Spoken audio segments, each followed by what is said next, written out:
রাজধানী কর্নেল চৌমুহনী যুব সংস্থার নতুন কমিটি গঠিত হয়েছে। 29 জনকে নিয়ে গঠিত হয়েছে এই সংস্থার নতুন কমিটি। রবিবার এক সাংবাদিক সম্মেলনে এই কথা জানিয়েছেন সংস্থার সদস্যরা।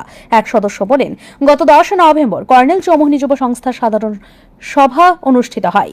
এই বৈঠকে সংস্থার বিগত দিনের কাজকর্ম নিয়ে বিস্তারিত আলোচনা হয়েছে।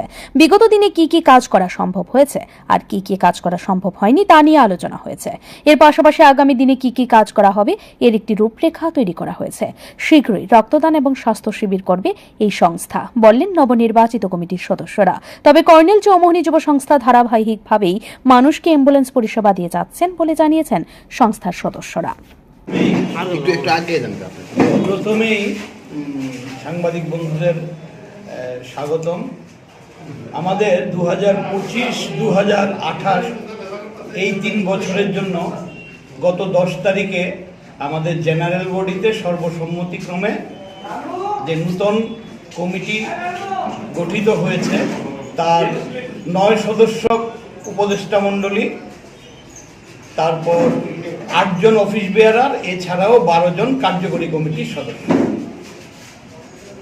আপনারা জানেন যে কর্নেল চৌমুহনী যুব সংস্থা ত্রিপুরার বা আগরতলার পুরনো ক্লাবগুলোর মধ্যে একটা। আমরা এইবারে আমাদের 56তম দুর্গাপূজা করেছি। আমাদের এই ক্লাবের শুরু অনেক আগে থেকে, অফিসিয়াল শুরুটা হয়েছে 1969 থেকে। সেই থেকে আমরা বিভিন্ন সমাজসেবামূলক কাজ করে যাচ্ছি।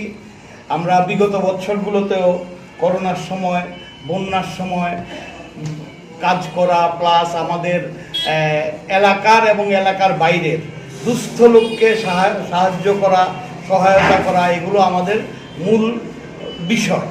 এই সমাজসেবাটা আমরা ধরে রাখার চেষ্টা করছি এবং আগামী দিনেও ধরে রাখব।